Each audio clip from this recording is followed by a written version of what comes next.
10h, 11h, le grand rendez-vous Europe 1 avec Les Échos et iTélé.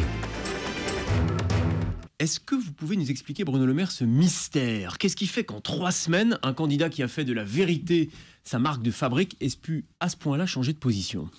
Je ne suis pas là pour vous expliquer des mystères, je suis là pour vous faire part de mes convictions. Qui est-ce qui connaît ce dossier sur le fond? C'est le juge, bien entendu, la justice doit poursuivre son travail. Et puis c'est François Fillon lui-même. François Fillon, il a une responsabilité très lourde. C'est de faire gagner la droite républicaine et le centre à la prochaine élection présidentielle. Et moi, je fais confiance à François Fillon. S'il a décidé, en âme et conscience, d'aller jusqu'au bout dans cette campagne, de faire gagner la droite et le centre, c'est qu'il sait que dans tout ce qui lui est reproché, rien ne justifie qu'il soit mis en examen. Je fais confiance à François Fillon. Et si vous lui faites confiance, Bruno Le Maire, comment les Français, eux, peuvent avoir confiance quand on revient sur un tel engagement dans cette période si compliquée pour lui? Et c'est les Français qui décideront. C'est bien ce que dit François Fillon, c'est les Français qui décideront. C'est eux qui jugeront si oui ou non François Fillon est le bon candidat pour gagner cette présidentielle et conduire le pays dans les 5 années qui viennent. Mais le choix que j'ai fait au lendemain du premier tour de la primaire, il était très clair.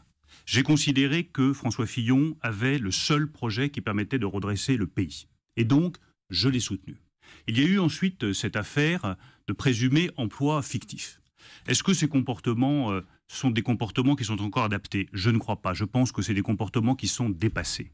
Est-ce que les sommes qui sont en jeu sont des sommes qui choquent? Oui, ce sont des sommes qui choquent. Et nous sommes tous, vous avez ici des députés, des sénateurs, des élus locaux qui sont sur le terrain. Nous entendons les Français. Nous savons parfaitement que ces sommes peuvent choquer, que ces comportements sont dépassés, qu'il faut passer à autre chose, que le système politique doit évoluer. C'est ce que j'ai défendu pendant toute la campagne de la primaire et je n'ai pas changé d'avis sur le sujet. Le système politique français doit changer. Mais maintenant, l'enjeu... Vous-même, votre propre épouse avait été votre assistante parlementaire et que les sommes évoquées étaient loin de celles qui sont au cœur du sujet aujourd'hui. Quand vous dites que ces sommes choquent, tout de suite dit que elles vous choquent vous aussi personnellement? J'ai tout de suite dit oui, elles me choquent.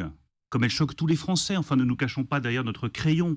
Ces pratiques politiques sont dépassées. Le système politique français doit changer. Il doit faire preuve de transparence. Il doit rendre des comptes. Pour l'emploi des conjoints et des enfants, moi, je ne souhaite pas qu'on interdise à un député ou un sénateur de travailler avec sa femme. Je souhaite juste que ce soit transparent, que ce soit encadré et que chaque député ou chaque sénateur rende des comptes aux Français sur la manière dont son épouse a été employée. Bruno Le Maire, vous avez entendu à l'instant François Fillon, il disait la seule chose qui pourrait m'empêcher d'être candidat, si mon honneur était atteint. Comment est-ce qu'on peut changer? Si c'est une question d'honneur, comment est-ce qu'on peut changer d'avis en 3 semaines? Mais là, c'est une question d'avenir de la France, c'est tout. C'est de savoir qui va diriger notre pays à partir de 2017, qui va prendre les décisions. François Fillon s'en remet aux Français. Et moi, je fais confiance à François Fillon. Je le redis, François Fillon est le seul à connaître le fond de ce dossier avec le juge. Et je fais confiance à François Fillon s'il estime, en âme et conscience, qu'il peut aller jusqu'au bout. C'est qu'il doit savoir que rien ne justifie, dans le dossier qui est aujourd'hui devant les juges, sa mise en examen.